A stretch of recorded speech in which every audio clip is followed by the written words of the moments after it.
Court ने इस निर्देश को जारी कर दिया है। क्या क्या आपको समझाता हूँ, यहाँ पर ध्यान से देखिए। सबसे पहले यहाँ पर लिखा है केस 60 दिन में होगा खत्म। कोर्ट ने दिया नया अपडेट।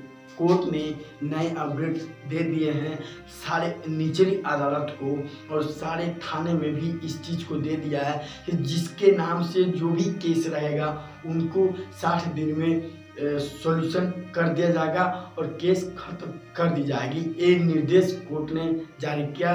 क्या बोलते हैं, सुप्रीम कोर्ट ने इस चीज़ को, जजमेंट को जारी किया है। सुप्रीम कोर्ट ने इस चीज़ को लागू किया है, क्योंकि ये अभी का न्यूज़ है, ये 2024 का है और नवंबर महीने का न्यूज़ है।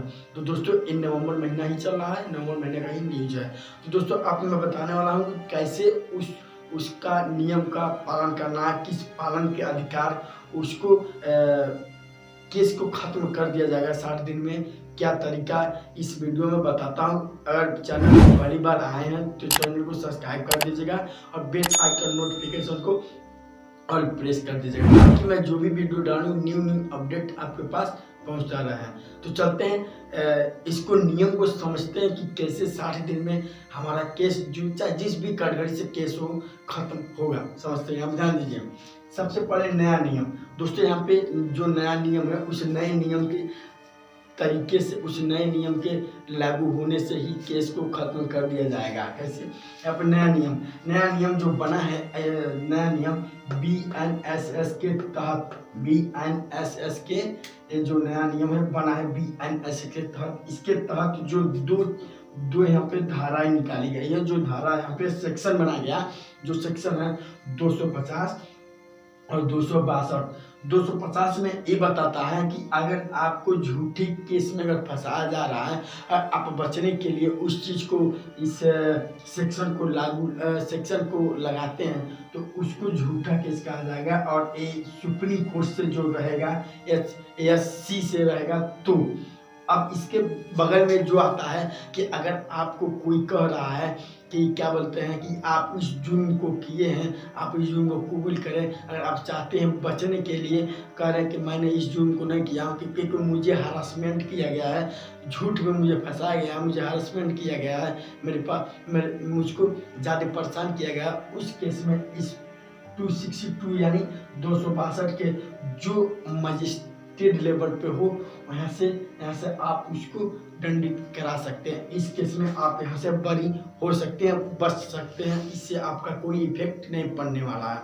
तो ऐसे कैसे इस चीज़ को, जो यहाँ पे मजिस्ट्रेट और यहाँ पे झूठा, जैसे समझ लीजिए, सीधी बात समझ लीजिए, मैं आपको सीधी बात समझाता हूँ।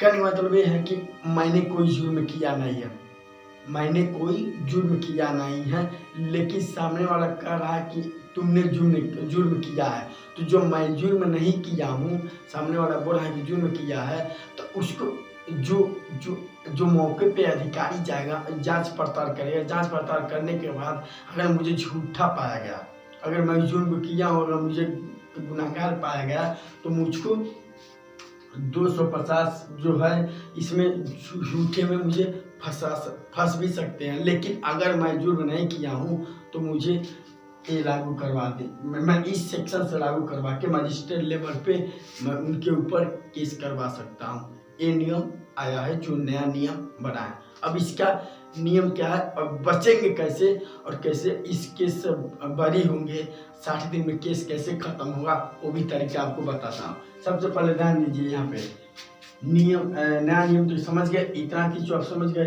अब इस चीज को समझिए, बचने के लिए सबसे पहले अगर आपको जो भी फॉर्मेलिटी लगेगा, उस फॉर्मेलिटी को पूरा करने के लिए, जैसे कहते हैं ना कि जब बच्चा स्कूल में पढ़ता है तो कल छुट्टी लेने के लिए एक एप्लीकेशन लिखता है, तो उस एप्लीकेशन को अपने एप्लीकेशन में बहुत कुछ दर्ज आता है, उसी हिसाब से पॉइंट बाय पॉइंट यहाँ पर दर्ज आ गया। उस एप्लीकेशन को कैसे भरेंगे और कैसे सबमिट करेंगे, उसी इस बारे में बताने वाला हूँ। ध्यान दीजिए, पहले नंबर पर जो है परिचय। सबसे पहले दोस्तों आपको अपना परिचय, नाम, पिता का नाम, मोबाइल नंबर, आप कहाँ के रहने वाले हैं, क्या करते हैं, क्या चीज़, यानी फलाना ढिमका जितना होगा आप अपने परिचय में वहाँ पे मेंशन करेंगे, क्योंकि उस फॉर्म में मेंशन करने का ऑप्शन दिया गया, मेंशन करेंगे। दूसरा पॉइंट यहाँ पर दिया गया चार्ज। आपके ऊपर जो चार्ज लगाया है अगला वाला पर्सन, सामने वाला पर्सन, जो आप तो गुनहगार है नहीं, लेकिन आपके ऊपर चार्ज लगाया गया है, उस चार्ज का नाम लिखेंगे, उस चार्ज का किस सेक्शन में कैसे चार्ज लगाया गया उसका यहाँ पे नाम मेंशन करेंगे। दो चीज हो गया। तीसरा पॉइंट में आपको लिखना है इल्जाम, आपके ऊपर क्या इल्जाम लगा है। चार्ज तो आप लिख देंगे, इल्जाम क्या लगा है। जैसे मान लीजिए किसी को दहेज का इल्जाम लगता है, किसी को अगवा करने का इल्जाम लगता है, किसी का खून का इल्जाम लगता है, किसी का मर्डर करने का इल्जाम लगता है, किसी का चोरी का इल्जाम लगता है, फलाना ढिमका, बहुत सारे इल्जाम हैं। तो इल्जाम, यहाँ पे इल्जाम लिखा जाएगा, जो भी आपके ऊपर इल्जाम लगा रहेगा। अब इसके बाद चौथे में आता है जगह।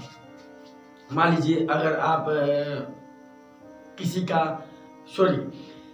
के साथ धोखाधड़ी करते हैं, बात समझिएगा, किसी के साथ धोखाधड़ी करते हैं या किसी दहेज पीड़ित, मान लीजिए किसी के साथ दहेज पीड़ित हो, जैसे आपके घर आपकी बहन है, चाहे आपके ननद है, ननद ने बोल रही है कि क्या बोलते, ननद बोल रही है कि मुझे भाभी ने मुझे मारी है मुक्के से, यानी भाभी ने मुझे एक थप्पड़ जड़ दिया कस के।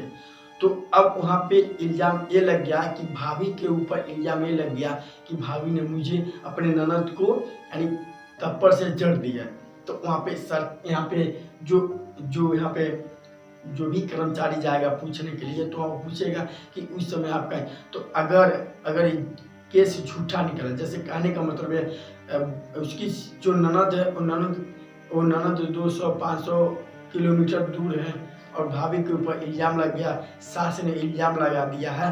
तो अगर ननद से पूछा गया है कि आप इस तारीख को इस डेट में आप कहाँ थी, तो अगर उस डेट में अगर वो कह दिया कि मैं यहाँ पर था जिसकी वजह से मुझे मारा नहीं गया, मैं उस डेट में यहाँ पर था, तो वहाँ पे झूठा उसकी सास बनेगी। कहने का मतलब मेरा है कि मोटा कि आपको यहाँ पे उस चीज़ को दर्शाना पड़ेगा कि आप उस जगह कहाँ थे कि आपके ऊपर इल्ज़ाम लगा। जैसे मान लीजिए मेरे ऊपर इल्ज़ाम लगा चोरी का कि मैं चोरी किया हूँ, तो मैं चोरी किया हूँ, किस डेट में चोरी किया हूँ और उस डेट में मैं कहाँ था, तो मैं उसका डेटा मैं यहाँ पे मेंशन करूँगा कि मैं उस डेट में यहाँ पे था, 400-500 किलोमीटर मैं घर के बाहर था, मैं वहाँ पे गया ही नहीं था, मैं यहाँ पे ऐसा करके आप सारी एक चार्ट बनेगी। चार्ट बनने के बाद आपका साइन होगा, थराइज होगा, उसके बाद आप फॉर्म को सबमिट कर सकते हैं। फॉर्म को सबमिट करने के बाद 60 दिन के अंदर आपके जो भी केस लगा होगा आप केस से बरी हो जाएंगे। और इसमें एक बहुत बड़ा नया मोड़ ये लिया है कि पुराना जो भी केस था वो भी इसको रीओपन करके केस को खत्म किया जा रहा है। तो दोस्तों अगर ये वीडियो आपको अच्छा लगे, ये इन्फॉर्मेशन अगर आपको अच्छा लगे तो लाइक कीजिएगा, नहीं अच्छा लगे तो डिसलाइक कीजिएगा, क्योंकि ऐसा वीडियो मैं लेके आता रहता हूँ। फिर मिलता हूँ अगले वीडियो में किसी और टॉपिक के, तब तक के लिए जय हिंद।